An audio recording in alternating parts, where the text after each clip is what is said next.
Good morning, everyone. Let's start today's class.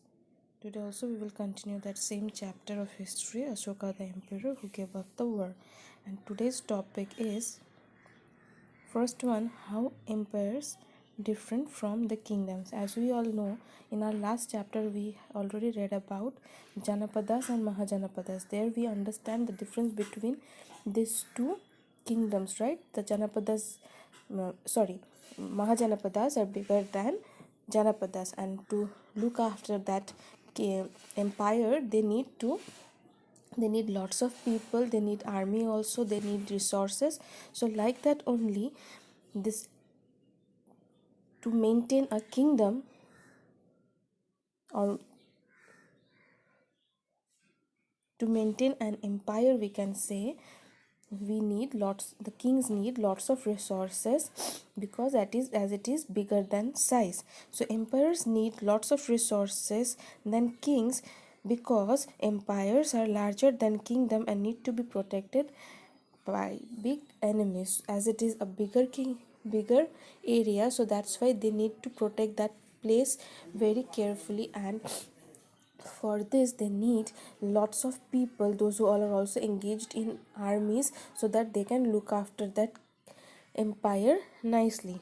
So also they need large number of officials who collect taxes, because it is a huge kingdom. So that's why in each and every place they need to send some officials, those who will collect the taxes from herders, farmers, rulers, and so on. Okay, so how they rule these kingdoms, or we can say how they rule empires, as it is as empires was so large, different parts were ruled differently. So in same rule is not followed in each and every place. As we all know that Patliputra was the capital of this kingdom, so this area was under the direct control of emperor.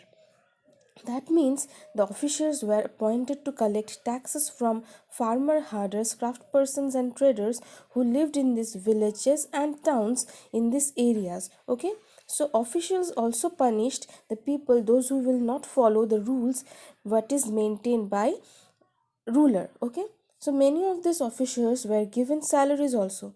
Messengers are also sent, and spies are also there to kept a watch on the officials, whether they all are doing their work properly or not.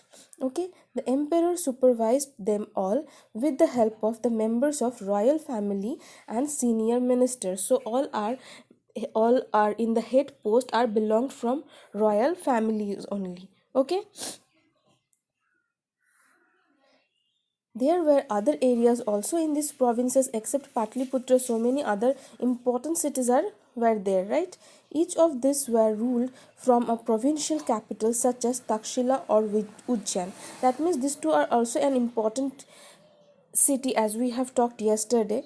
So although these were also some amount of control from Patliputra, and royal prince were often sent as governor, local customs and rule were probably followed. That means all these important cities are also looked after from this capital, that is known as Patliputra. So royal prince were also sent as a governor to that particular cities, and he also look after all these matters.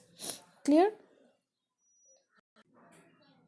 Other than that, there were vast areas between these centers. That means between these important centers, other most places are also there. Mauryaans tried to control roads, rivers, which were important for transport, and to collect whatever resources were available as a tax or tribute. As a form of tax and tribute, they also collected the resources. Whatever the person belonged from which section, from there only they collect the tribute. Okay, for an example, we can say that the Arthashastra tells us, which is written by Chanakya, that the northwest was an important for blanket, and South India is important for gold and precious stones. So it is possible that these resources were collected as a tribute. That means which place is famous for what, they collect that thing from that places only.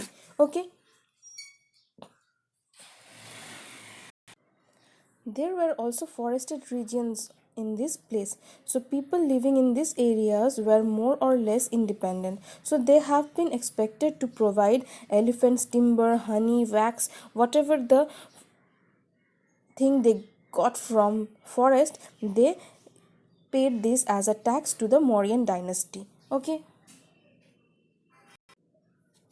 So this is all about how the empires is different from the kingdom and how they rule this empire. So here is an important note in your book, that is what is the meaning of tribute.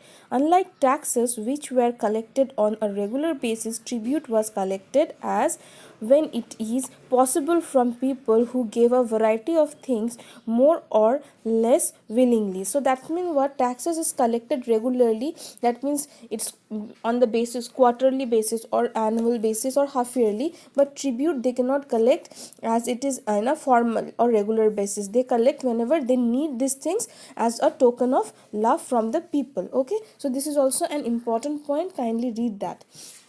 So I hope this topic is clear to you all. Next day we will conclude this chapter.